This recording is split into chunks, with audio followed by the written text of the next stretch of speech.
우리가 이 G7 운동을 하는 이유는 뭐라고 그랬습니까? G7의 목적.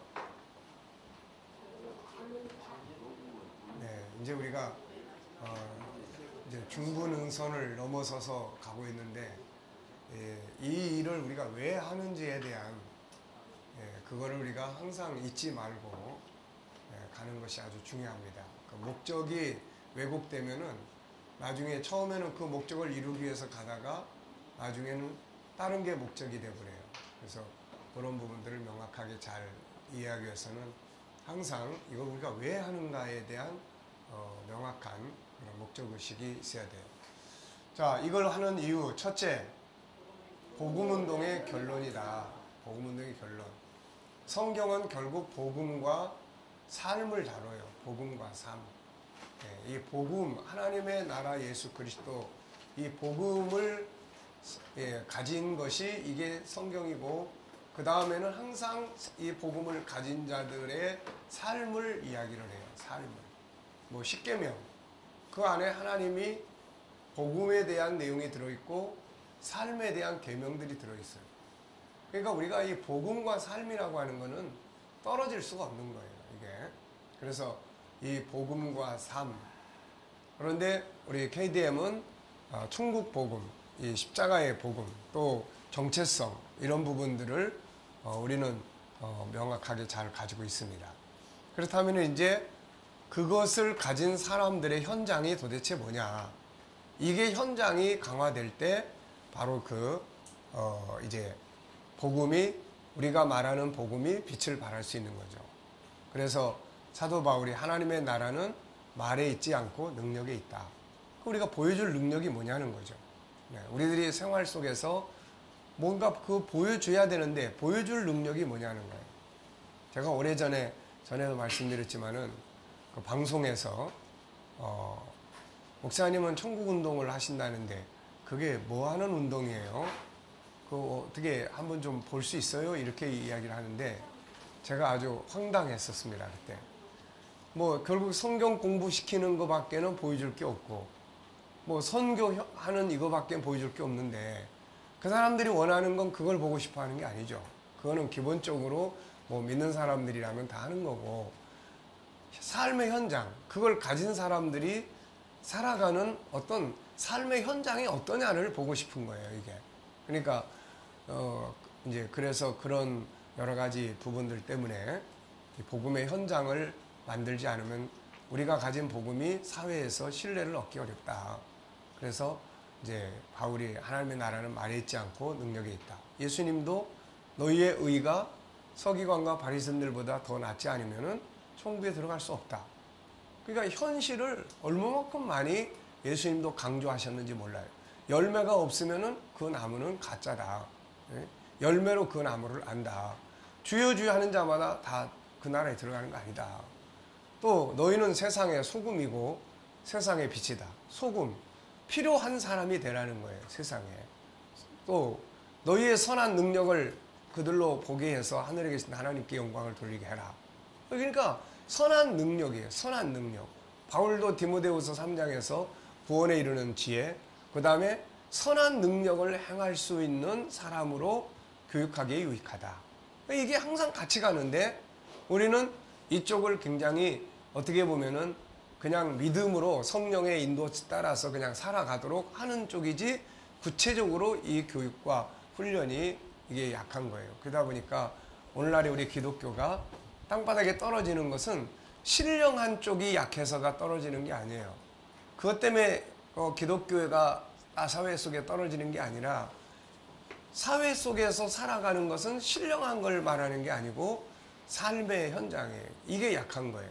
도덕성이 약하고 그런 어떤 공익적인 게 약하고 또 그 다음에 창의적인 것 어떤 이런 것들이 약하고 그러니까 이런 것들을 끌어내야 될 사람들이 다 우리 기독교인들인데 요즘처럼 기독교인들이 활개치고 살만한 세상이 어디 있습니까?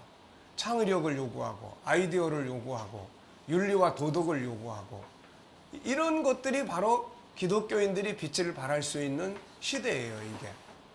그래서 요셉이나 다니엘이나 이런 사람들은 전부 다 그런 빛을 낸 거예요.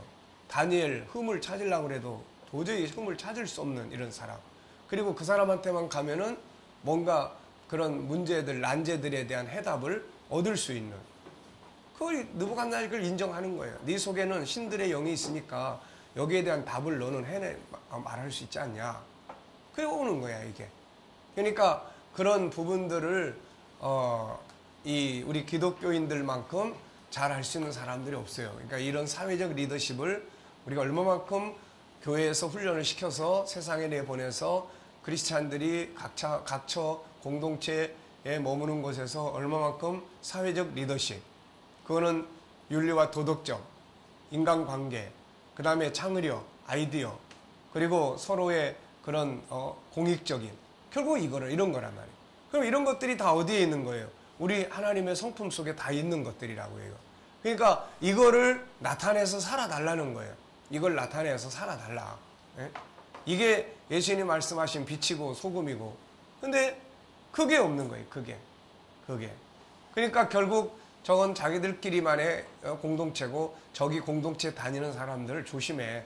맨날 거짓말 잘하고 저것들 아주 무능력하고 뭐 이런 식이 돼버리면은 이 공동체는 결국 이제 하나님의 영광이 아니라 바울이 로마서 2장에서 이야기하는 것처럼 이방인들에게 하나님이 너희를 때문에 욕을 받는다. 욕 먹고 사는 거죠 이게. 그러니까 그런 면에서 복음이라고 하는 것은 반드시 삶의 현장을 만들어내야 된다. 그 다음에 두 번째는 이걸 우리가 왜 한다고 그랬습니까? 두 번째는 우리 안에서 풍성함을 만드는 거예요. 우리 안에 보물이 있는데 우리가 이거를 제대로 개발하고 활용하지 못함으로 인해서 항상 마음이 빈곤해요. 항상.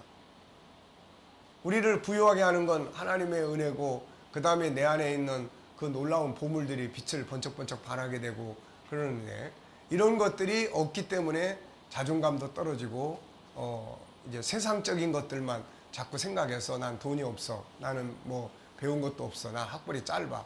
맨날 이런 기준을 가지고 평가를 하니까 자기 자신이 초라하게 보이고 자신감도 없어지게 되고 이렇게 되는 거예요. 그래서 자신감이라는 게 뭐라고 그랬습니까? 내 안에 있는 것을 내가 알게 됨으로써 상대적으로 다가오는 어떤 사건 앞에 느껴지는 감정이에요. 그러니까 내 안에 뭔가가 담겨져 있는 사람들은 어떤 일을 만났을 때 저거 해결할 수 있어 라면은 그 느낌을 가리켜서 자신감이라고 이야기를 하는 거예요. 예. 그러니까 우리가 이런 부분들을 내 안에서 풍성하게 개발하고 소유하고 알고 있고 이렇게 되면은 내 마음에 여유가 생겨요. 자신감이 생기는 거예요. 풍성함이에요. 그 다음에 세 번째 이유는 세상이 이거를 필요로 한다는 거예요. 세상이 이거를 필요로 해요. 세상이 옛날하고 달라서 기계적인 사람, 단순 착한 사람 이런 사람들을 필요로 하지 않아요. 윤리와 도덕을 원하면서도 그냥 착한 사람을 필요로 하는 게 아니에요. 옛날엔 그런 사람이 좋은 사람이라고 했는데 지금은 그런 사람이 필요하는 게 아니에요. 능동적으로 행동하고 주도적으로 행동하고 뭔가 그런 창의력적이고 그런 어떤 아이디어를 꺼낼 수 있고 그런 어떤 상황들을 변화시켜 갈 수 있는 이런 리더십적인 사람들을 지금 필요로 하고 있다고요, 이게. 그러니까 그런 시대에 우리가 맞는 사람들이 되기 위해서는 결국 우리 안에 있는 세상을 다스리라고 하신 이거를 우리가 충분히 개발하고 연구하고 활용을 하는 이런 노력이 우리한테 필요하고 그만큼 내 안에 있는 하나님의 성품이 창세기 1장 28절에서 이걸 가지고 세상을 다스리라고 하나님 주신 거니까 이걸 충분히 연구하고 활용을 하면 그만큼 사회적 리더십을 발휘할 수가 있어요. 사회적 리더십을 발휘하면은 그 사람들이 머무는 곳에 하나님의 영광이 나타나는 거예요, 이게. 그래서 그런 세상 그걸 필요한다. 그 다음에 네 번째는 뭐예요? 네 번째는 이걸 통해서 세상과 소통이 돼요. 이걸 통해서. 보이지 않는 하나님을 소개한다는 건 힘들어요. 그런데 그 보이지 않는 하나님의 성품을 내 안에 있기 때문에 내가 그걸 살아가는 거는 그거는 어려운 게 아니에요. 그리고 내가 내 안에 있는 하나님의 성품을 살아갈 때 사람들은 당신은 어떤 사람이냐? 당신은 누구냐? 예수님이 기적을 일으키니까 사람들이 저분이 누구냐? 이렇게 생각하잖아요. 우리가 사회적 리더십을 발휘하고 이런 어떤 특징을 가지고 창세기 1장 27절을 키워서 활용해 나갈 때 세상은 저 사람은 도대체 어떤 사람이냐는 궁금함을 갖게 돼요. 네. 제가 아침마다 나가서 인사할 때 인사만 먼저 열심히 해도 사람들이 나보고 어느 분이 옆에 와가지고 물어보더라고요. 뭐 하시는 분이신데 이렇게 아침마다 먼저 이렇게 인사를 하고 다니시냐고. 네? 뭐 하시는 분이냐고.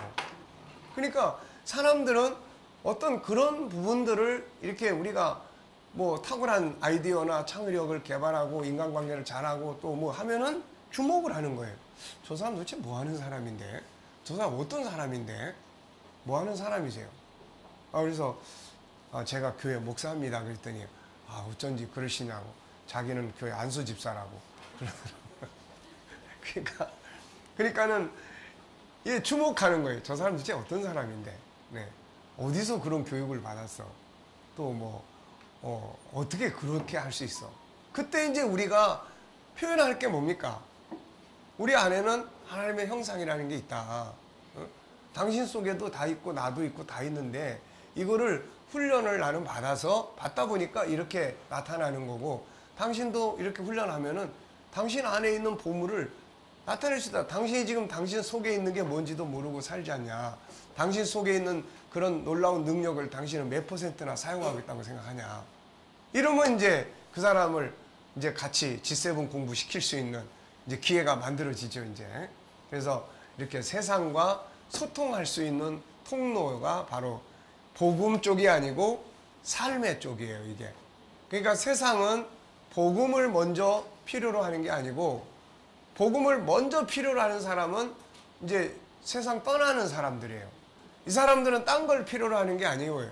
더 잘 사는 방법을 원하는 것도 아니고 도대체 죽는 게 뭐냐, 또 죽음 이후에 뭐가 있냐, 이런 사람들이에요. 근데 아직 한참 살아야 될 사람들한테는 복음이 먼저가 아니고, 예, 그러니까 예수님이 세상에 오셔가지고 먼저 날 따르라 이게 아니에요. 먼저 고기 가득 잡아주고 먼저 포도물 떨어지니까 물 변화시켜가지고 포도주 만들어주고 삶을 도와주는 거예요. 삶을. 그래서 예수님의 리더십 연구하다 보면은 예수님의 리더십은 세워주는 리더십, 예? 다른 사람을 성공하도록 도와주는 리더십, 이런 것들이에요. 이런 거. 세례 요한이 세례 받고 세례 주고 있는데 예수님이 딱 오시더니 야 이제 내가 왔으니까 너 나와. 그러면 이게 안 되잖아요. 근데 이렇게 해. 세례 요한이 어떻게 당신이 저한테 와가지고 아니라고 이렇게 해서 하는 게 하나님의 일이다. 세워주는 리더십이에요, 이게. 또 마태복음 11장에도 보면 세례 요한이 감옥에 갇혀가지고 얼마나 헷갈립니까? 도대체 자기는 갇혀있고 이스라엘 왕국의 건설에 대한 건 아무 소식도 없고 자기는 이제 죽을지 살지도 모르는데 그러다가 예수 저분이 과연 그분인가 아닌가 회의가 일어나고 그리고 예수님한테 제자들을 보내가지고 묻지 않습니까? 오실 분이 당신입니까? 아니면 우리가 딴 사람을 기다려야 됩니까? 우리 같으면은 그 세례 요한 정신 똑바로 차리라고 그래라. 아니 지가 나를 증거해놓고 오실 분이 당신이냐 아니냐 그러고 있으면 이게 말이 되냐. 그런데 거기서도 예수님은 세례 요한을 이렇게 높입니다. 세워주는 거예요. 예? 여인이 난 자 중에 세례 요한만한 사람이 없다. 네? 높여주는 거예요. 그러니까 항상 예수님의 그런 사역은 그런 현장을 높여주고 현장을 치유해주고 현장을 회복시켜주고 현장에 필요한 걸 채워주고 이게 필요한 거예요. 이게. 그러다 보면은 그 다음에 예수님을 이제 나도 따라가 다니겠습니다. 자기에 있는 거 몽땅 다 버려두고 저분이 도대체 어떤 분인데 저럴 수 있나 그러고 따라가는 거야 이게. 그러니까 우리는 이쪽은 안 하고 이쪽만 오라고 계속 하니까 안 오는 거야 이게. 이쪽만 하니까. 그러니까 우리가 이제 이쪽을 강화시키는 거예요. 자, 그래서 이런 목적을 가지고 우리가 뭐래요?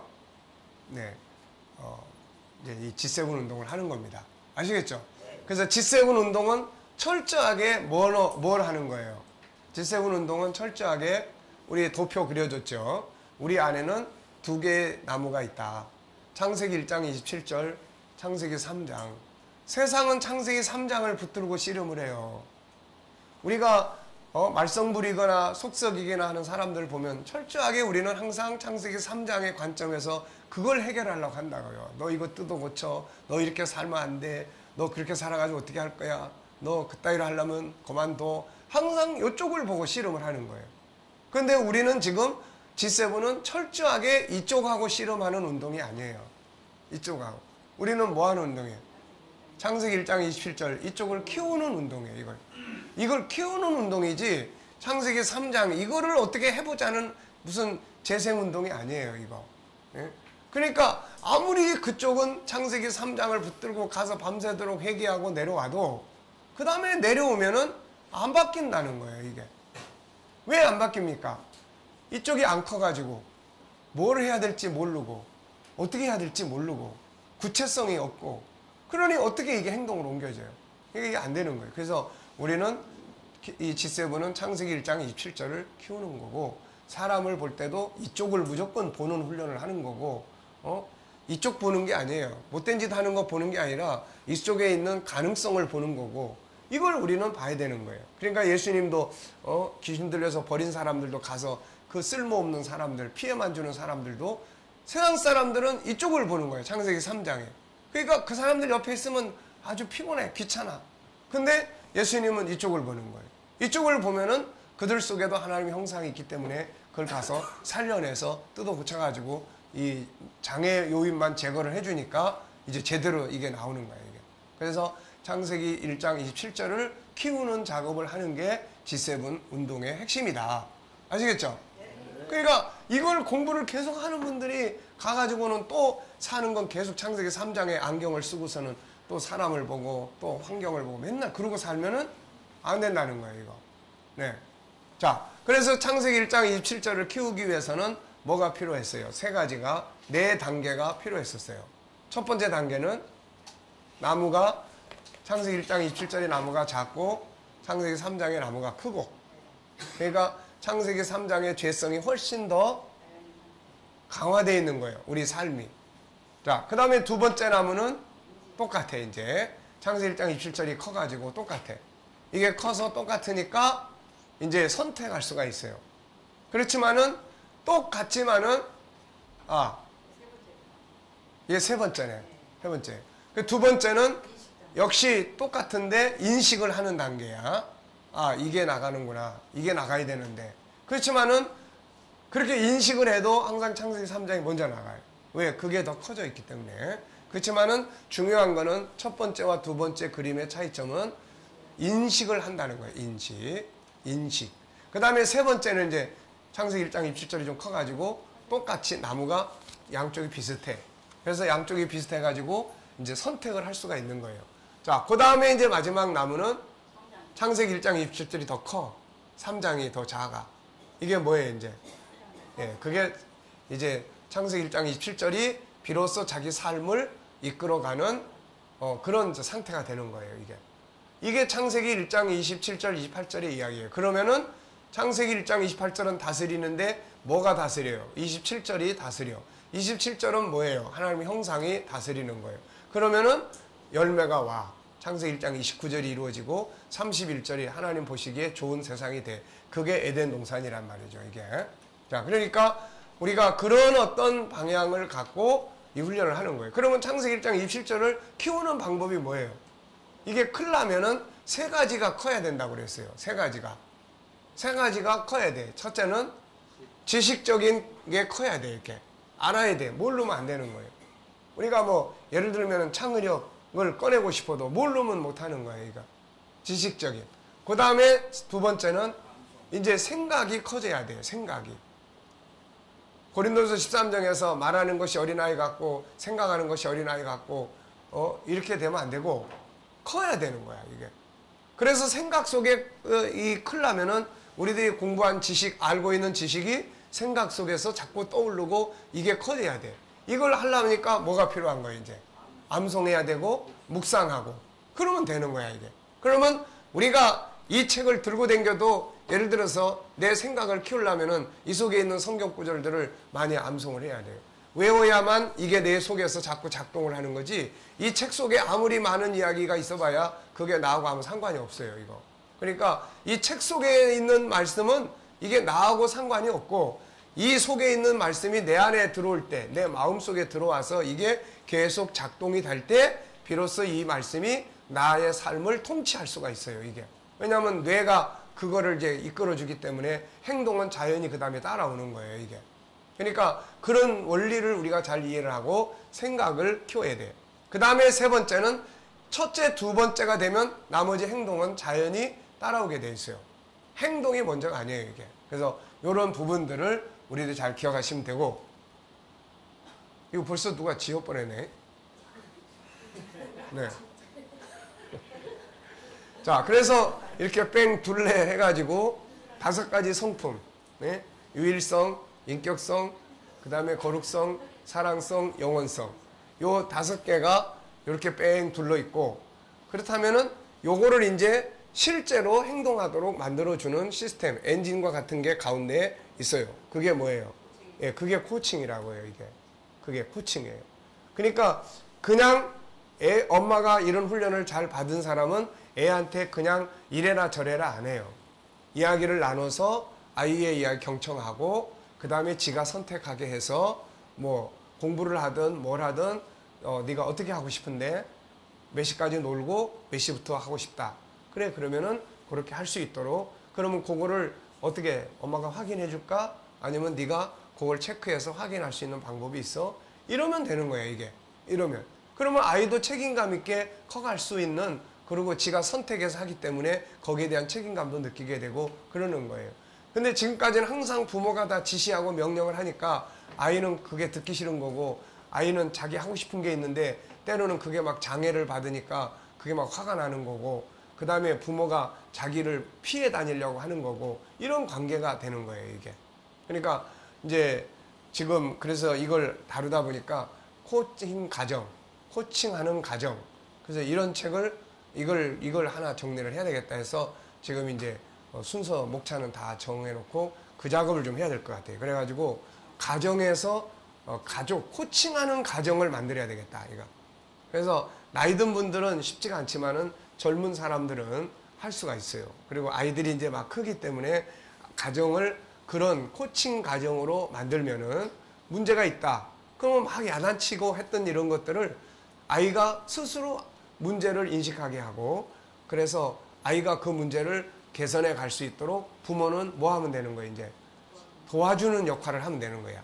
그럼 아이도 기분이 좋고 항상 자기 의사를 당당하게 표현할 수 있는 이런 이제 주도적인 뭔가를 만들어내는 거예요. 그러니까 아이가 고민거리를 안고 와. 그럼 부모하고 이야기를 해서 부모하고 코칭 관계를 가지면 그 문제를 아이가 스스로 풀어가도록 도와주고, 그러면 이것이 소통에도 되고 많은 부분들에서 이게 지금 우리가 안고 있는 수많은 문제들을 풀어갈 수 있는 그런 부분이에요. 그래서 제가 이 코칭이라는 것을 연구를 하면서, 야, 이건 정말 하나님이 우리 인간에게 주신 선물이다. 하나님이 우리 인간으로 하여금 서로 소통할 수 있는 아주 중요한 이건 그런 부분이다. 이게 단순히 세상에서는 그런 어떤 업무 성과나 회사의 업무 처리나 이런 쪽에다만 이야기하고 또 학교 성적을 옮기는 쪽으로만 이렇게 사람들이 사용하는데, 강남이나 이런 쪽에는 학부모들이 코칭 훈련을 많이 해요. 왜냐면 이걸 해서 자기 자식들 성적 좀 많이 올리려고. 근데 그거는 오히려 이게 코칭에 대해서 나중에 지겨워하는 원인 중에 하나가 될 수가 있어요. 근데 코칭 가정을 이루면 부모가 조금 이렇게 훈련만 잘 되면은 이렇게 서로 소통을 잘 할 수 있고, 또 막 감옥 같은 그런 코칭이 되면 안 되고, 맨날 엄숙하게 자 코칭하자, 뭐 주제해, 이러면서 너 이거 언제까지 할 거야. 이게 오히려 코칭이 쇠사슬이 돼가지고 지시하고 명령하고 이래버리면 이건 또 코칭을 오해하는 거예요, 이게. 그래서 창세기 1장, 2장 요 부분을 우리는 항상 명심해가지고 하나님이 그 부분, 하나님께서 엘리야를 어떻게 코칭해서 이끌어 가셨는지 우리 지난번에 다 공부를 했어요. 그러니까 그런 부분들을 우리가 잘 염두에 두면은 아주 효과적으로, 또 우리 목회자들은 리더십에 굉장히 중요한 이 역할을 이게 만들어냅니다, 이게. 그래서 교회 안에서 이제 어느 정도 이런 코칭이라는 말이 성도들 속에도 어느 정도 이렇게 이해가 되기 시작하면은 이번 달에 성경 어느 말씀에 대한 코칭을 하겠다. 그러면은 그 성경을 통해서 코칭을 이제 하게 될 때 그 속에서 사람들이 주제를 꺼내게 하고, 그 속에서 사람들이 스스로 성경을 연구할 수 있도록 돕고, 그리고 난 다음에 그 중에서 실천할 말씀들을 찾아서 실천해 보게 만들고 이런 것들이 이제 다 이제 이게 이루어지는 거예요, 이게. 아시겠죠? 나만 아는 것 같아. 알겠습니까? 네. 자, 코칭은 목표는 뭐예요? 전인 코칭이다. 전체를 코칭하는 거다. 그 다음에 코칭은 10단계를 가지고 있습니다. 자, 첫째, 오프닝. 둘째, 영역. 셋째, 현재점. 넷째, 목표. 다섯 번째, 세부, 과정 목표, 세부 목표. 여섯 번째, 자원 찾고. 일곱 번째, 실행과 점검. 여덟 번째, 점검과 보완. 그 다음에 아홉 번째, 강화. 그 다음에 열 번째, 완성. 이런 구조예요. 지금 우리가 계속 헷갈리는 거는 이 목표 설정하고, 과정 목표 설정하고, 또 현장하고, 실행하고, 이게 좀 왔다 갔다 하면서 막 헷갈려요. 그래서 이 부분에 대해서는 우리가 어제 간단한 이야기를 좀 나눴었어요. 그래서 전체적 큰 틀은 10가지지만은 작게는 우리가 이렇게 좀 이해를 하면은 좋을 것 같아요. 자, 우선 오프닝, 그 다음에 영역. 그럼 이제 영역이 정해져 있으면은 어떻게 해요? 굳이 거기서 자꾸 그 마당에서 놀지 말라는 거예요, 이제. 영역이 딱 정해졌으면 자꾸 거기서 뭐 하다 보면은 엉뚱하게 자꾸 이게 번지니까 영역, 그 다음에 빨리 지나. 영역이 다 제목이 주제가 결정됐으면은 이 주제가 이렇게 결정됐으니까 그러면 우리가 이 주제를 주제가 우리들의 삶에 어떤 영향을 미치는 쪽으로 빨리 가야 돼. 그래서 그 다음 세 번째 단계는 이 주제가 예를 들어서 잘 이해가 되고 있는 건지 이런 거. 그 다음에 이거를 실행을 해본 건지 안 해본 건지. 네. 실행을 해본 사람 같으면은 이게 효과가 있는 건지 없는 건지. 그래서 효과가 있으면은 이거를 어느 정도 또 더 발전시키고 싶은 건지. 특히 여기 지수를 이야기를 할 때, 코치도 그렇고, 이 피코치도 그렇고, 지수를 0으로 정하려면 어느 정도의 상황을 지수를 정해야 되느냐. 요런 거를 이제 좀 참고하셔야 돼요. 그래야지 지금 지수가 피코치한테 어느 정도냐, 또 어디까지 하고 싶으냐. 그런데 이 사람은 그런 개념이 전혀 없으면은 이거는 뭘 말을 해야 될지 모르는 이런 상태가 되는 거예요. 그래서 코치가 그런 부분에서 이런 상태를 우리가 0이라고 하고 이런 상태를 우리가 10이라고 한다면 그 중에서 지금 현재는 어느 정도라고 생각을 하십니까? 라면은 대답하기가 쉽지요. 예를 들어서 우리가 술 중독 그러면은 현재 상태를 술 중독 그러면은 우리가 보통 중독과 일반적인 거는 어떤 차이를 이야기하냐면 현실을 살 수 있는 사람이냐 없는 사람이냐에다가 우선 기준을 둬요. 뭐 게임 중독. 그럼 이 사람이 현실을 사느냐 못 사느냐. 현실을 도저히 살 수 없는 정도다 그러면 중독이에요, 이거는. 그러면 그런 상태를 0이라고 한다면은 치유의 과정을 어디다, 목적을 어디 둘 거냐. 어디다 두면 되겠어요? 치유의 목표를. 그렇죠. 우선은 정상적인 삶을 사는 데다가 둘 거냐, 아니면은 우선 정상적으로는 살지 못하지만 술 자체로부터 멀어지게 하는 데다가 둘 거냐, 아니면은 더 수준을 높여가지고 이런 일을 할 수 있는 리더십을 갖는 데다가 궁극적 목적을 둘 거냐. 이제 이렇게 해서 목표 설정을 이제 만들어 주잖아요. 만들어 주고 난 다음에 이걸 해봤느냐 안 해봤느냐에 따라서 약간의 차이점이 생길 수가 있으니까 또 거기서 막 너무 많이 이야기를 하면은 이 사람이 말하고 싶지 않은 것까지 코치가 엉뚱한 질문들을 자꾸 하게 되면은 이 사람이 지금 말하고 싶지 않은 부분까지 이야기를 자꾸 꺼내게 돼요. 그러면 이게 본질과 달라져요, 이게. 지금 이 사람은 이 문제에 대해서만 이야기를 하고 싶은데 코치가 자꾸 질문을 하다 보니까 자기 그 어떤 숨겨진 이야기들을 꺼낼 수밖에 없는데 이런 거 꺼내놓고 나면 굉장히 기분도 나쁘고 이제 이렇게 돼요.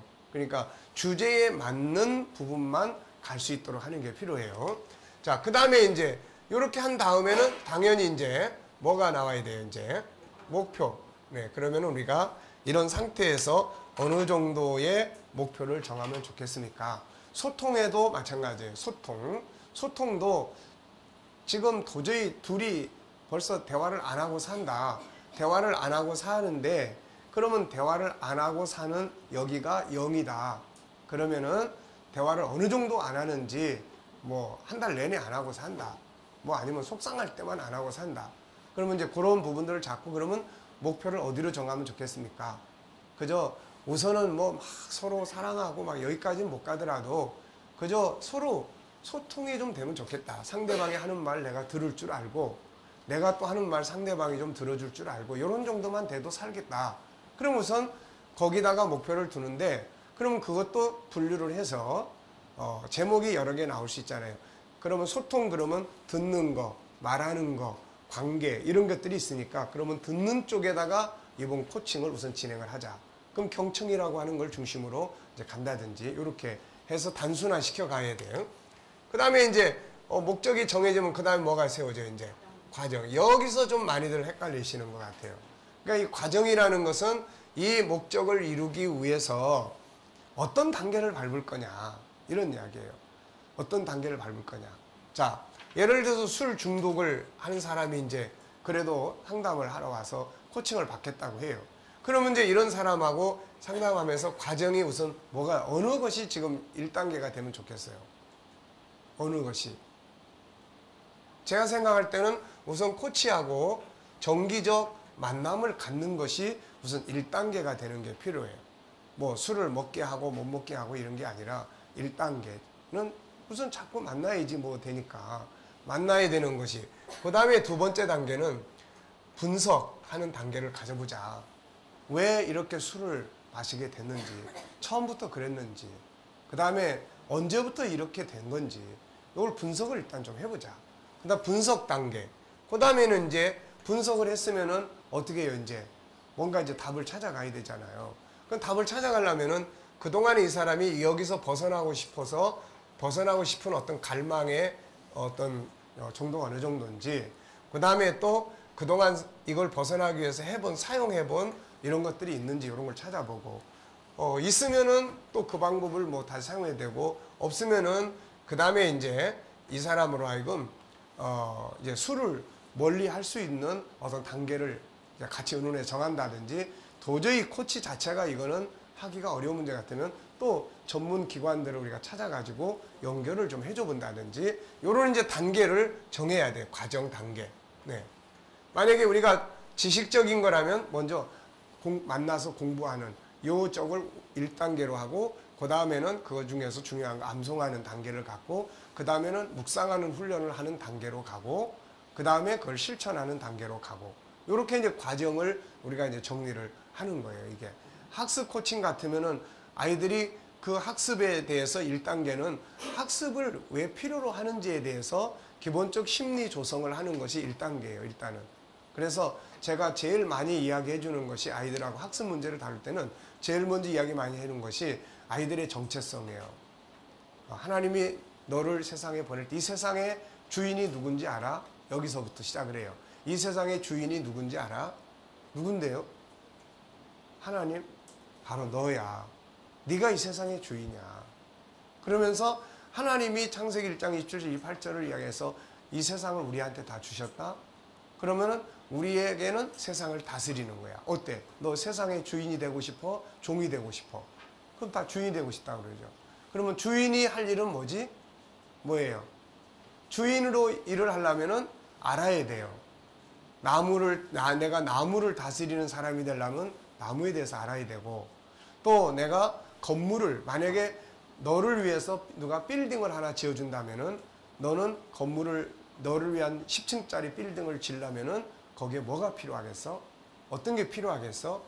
자, 기둥이 같이 붙어 있으면 돼, 안 돼? 또 얼마큼 떨어져야 돼? 그 안에 들어가는 재료가 뭔지 알아? 이런 것들을 어느 정도의 비율로 섞어야 돼. 이런 거 다루는 학문이 뭐야? 그게 수학이야. 그러니까 이런 것들을 아이들이 심리적으로 우선 이해하도록 털을 닦아주는 게 필요해요. 우선 무조건 숫자 풀이부터 시도하는 게 아니에요. 그리고 그 집 안에, 자, 건물만, 기둥만 딱 세워놓으면 뭐해? 그 안에 이쁘게 만들어야지. 이쁘게 만드는 것을 가르쳐서 보통 문학이라고 하는데 이 문학을 공부하는 것이 학교에서 시작 공부가 그게 국어야, 국어. 그럼 국어 해야 돼, 안 해야 돼? 해야 되는 거야, 이제. 또 이런 부분들을 네가 잘 다루기 위해서 그 안에 들어가는 여러 섞여 있는 이런 것들을 이제 비율로 나누고 실험해보고 하는 것들이 과학이고 화학이고 다 그래. 그러니까 네가 너의 빌딩, 인생의 빌딩을 네가 이렇게 멋지게 지으려면은 우선 기초적으로 네가 알아야 될 것들이 있는데 그걸 아는 것이 학교 교육이야. 그러니까 우선은 힘들지만은 너를 위해서 이런 걸 알아야 되는데 그것도 어려운 게 아니야. 네 안에는 다 할 수가 있어. 자, 보통 우리는 성적을 100점이냐 50점이냐 이런 데 초점을 두지만 G7을 하는 사람들은 앞으로 몇 점이냐 여기다 초점을 두면 안 돼요. 여기 초점을 두면 안 되고 이해도를 이해도를 찾아야 돼. 이해도. 이 문제를 푸는 데 있어서 어디까지가 이해가 되고 어디 이상은 이해가 안 되는지에 대한, 그 다음에는 언제부터 이 과목이 싫어졌는지에 대한 그 원인을 찾아줘야 돼요. 그래서 그런 원인, 심리적인 부분들을 먼저 해결을 해주고 이해도를 찾아주고 그 다음에 이제 여기서도 뭐 합니까? 이런 게 이제 단계라고요. 이런 게 단계. 그래서 이런 걸 하기 위해서 질문을 몇 개를 할 수 있어야 된다? 10개 정도를 일단 기본적으로 질문을 하는 연습을 하라고요. 자, 이걸 놓고 10개만 질문을 해보세요. 어제 했어요? 또 해보시라. 어디 쓰는 거?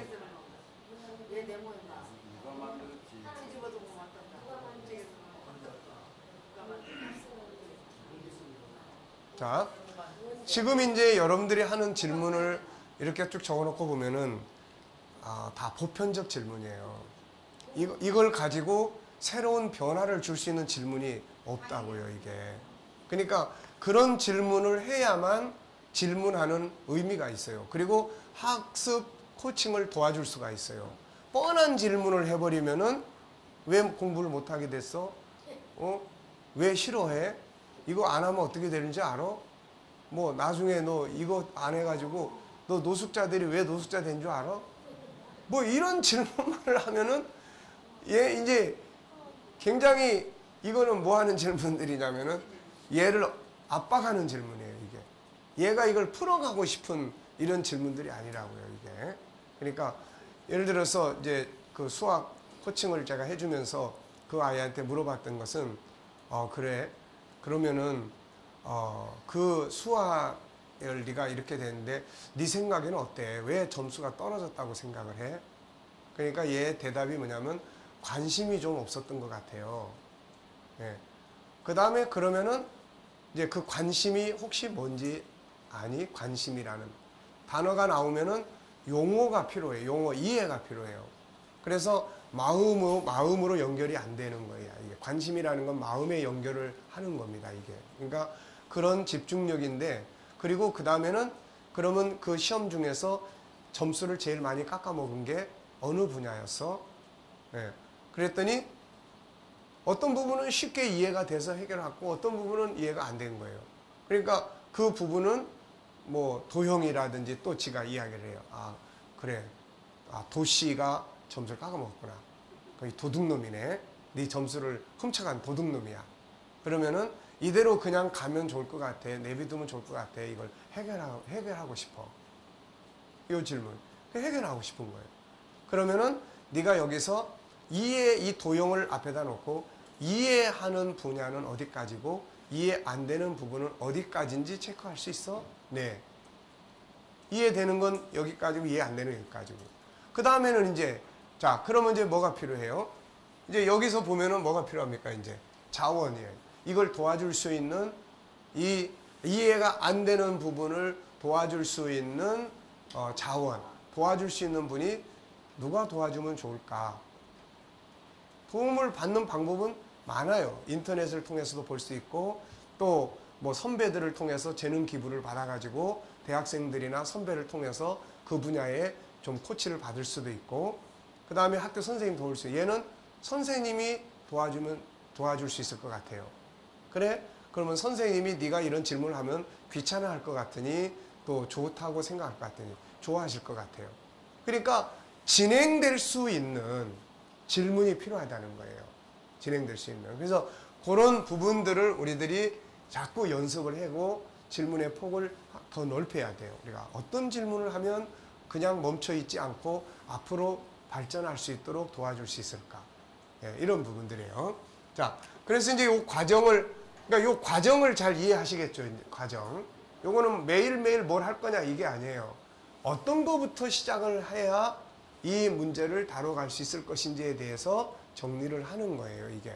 여기에 맞춰서 뭐 한 달 동안 코칭을 하겠다 그러면은 첫 번째 주간은 요 부분만 집중적으로 하고 두 번째 주간은 요 부분만 집중적으로 하고 이렇게 이제 할 수가 있는 거예요, 이게. 자, 그래서 자, 우선 오프닝, 그 다음에 영역 선정, 그 다음에 뭐예요? 예, 이 주제에 대한 이해가 되고 있는지, 용어에 대해서 이해가 되고 있는지. 난 은혜를 좀 받는 코칭을 하면 좋겠어요. 그러면 은혜가 뭔지를 우선은 이해를 해야 될 거 아니에요. 그리고 사용해봤는지 안 해봤는지. 사용을 해봤으면 그 사람이 사용했던 어떤 경험들이 중요한 자원이 돼요, 이게. 자, 그 다음에 이제 목적. 그 다음에 이렇게. 그래서 목적을 정할 때도 현실과 목적지에 대한 것을 개념을 분명하게 가질 수 있도록 코치가 이해를 하고 코치가 그 부분의 목표를 제시하거나 본인이 이야기할 수 있을 정도로 자원을 제공을 해줘야 돼. 자원이 제공이 안 된 상태에서 물어보면은 이 사람은 뭐라고 대답을 해야 돼요, 이거. 그러니까 이런 애매한 걸 만들면 안 된다는 거예요. 그 다음에는 이제 뭐예요? 자원이에요, 자원. 자, 그러면 이걸 도와줄 수 있는 사람, 이거를 활용할 수 있는 사람. 이런 경우에는 자원이 많이 필요해져. 중독자 같은 경우는 중독 단체들에 대한 정보도 많이 알고 있어야 되고, 그래서 우리가 그런 텔레비나 또 그런 이런 인터넷 정보나 이런 걸 통해서 그런 정보들을 좀 많이 가지고 있으면은 코치가 도와주기가 쉽지요, 이게. 자원이. 자, 그 다음에 이제 실행이죠, 실행. 요거는 내일, 오늘부터 당장에 뭐를 시작할 수 있을까요? 오늘부터. 가서 내일부터 열심히 하세요. 이래버리면 안 되고, 지금부터 시작할 수 있는 일이 뭐가 있을까요? 이번 주간에는 매일매일 어떤 일을 계획을 짜면 되겠습니까? 이래가지고 매일매일 계획을 짜고, 그 다음에 이제 점검. 네, 점검이에요, 점검. 점검. 예, 요 부분. 그래서 자원을 찾을 때 장애 요인을 찾는데 요 부분을, 이게 참 중요한 부분이에요. 이게 장애 요인. 근데 자칫 잘못하면 이 장애 요인 때문에 상대방을 아주 기분 나쁘게 만들 수가 있어요, 이게. 예. 이걸 해결하기 위해서 혹시 본인이 뭐 버려야 될 거, 본인이 변해야 될 거 이런 게 있습니까? 이 억양이라든지 또 톤이라든지 이런 어떤 거에 의해서 상대방이 되게 기분 나쁘게 받을 수 있는 분야가 있어요. 대부분 사람들은 나는 잘하고 있는데 항상 저놈 때문에 내가 이렇게 힘듭니다. 이거 좀 어떻게 해결할 방법 좀 알려주세요. 이런 이야기지, 내가 잘못이 많기 때문에 내 부족한 걸 좀 어떻게 고쳐보고 싶은데 이 부분 좀 어떻게, 이건 별로 없는 거예요, 이게. 그러니까 이게 굉장히 조심스러우면서도 혹시라도 이 일을 하는 데 있어서 내가 좀 바꿔주면 좀 변화가 올 수 있다고 생각되는 어떤 부분들이 혹시 있으면은 뭐 말씀해 보실 수 있을까요? 그러면 이분이 이제, 그러니까 이런 거는 굉장히 부드러우면서도 조심스럽게 이야기를 해줘야 돼요. 그러면은 이제 생각을 해보고, 글쎄요, 난 여태까지 그건 생각을 못 해봤네요, 라든지, 뭐 어떤 이야기가 나와요. 그래서 그런 부분들이고, 그 다음에 이제,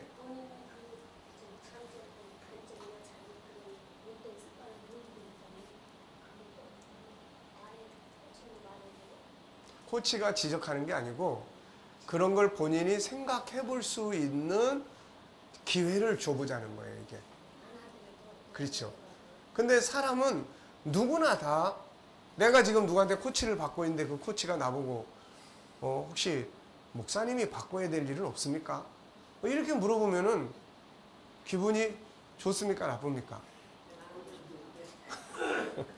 기분이 별로 안 좋죠. 근데 실제로는 다 누구의 문제예요? 그렇죠. 다 나의 문제예요. 올 때는 아무게 뭐 내 자식 때문에 올 때는 또 무슨 뭐 누구 때문에 어떤 것 때문에 막 이러고 왔는데 코치가 결국 할 수 있는 일은 그 사람의 문제를 다룰 수가 없어요. 그 사람이 여기 안 왔는데 어떻게 다룹니까? 그래서 결국은 내가 어떻게 대처하고 내가 어떻게 상처 안 받고 내가 어떻게 그런 사람을 대하고 내가 변해야 될 건 뭐고 이런 게 사실 코칭의 핵심이에요, 이게. 근데 그걸 노골적으로 당신부터 바꾸세요 이럴 수는 없단 말이에요, 이게. 예, 그러니까 굉장히 조심스럽게 이렇게 딱 접근해야 된다는 거. 그래서 자기가 한 번도 그런 생각 안 해봤는데 아, 그러고 보니까 내가 좀 대하는 게 너무 딱딱했던 것 같습니다. 뭐 이제 이렇게 나와주면은 이제 좋죠. 그래도 끝까지 뭐 난 잘못한 거 없어요.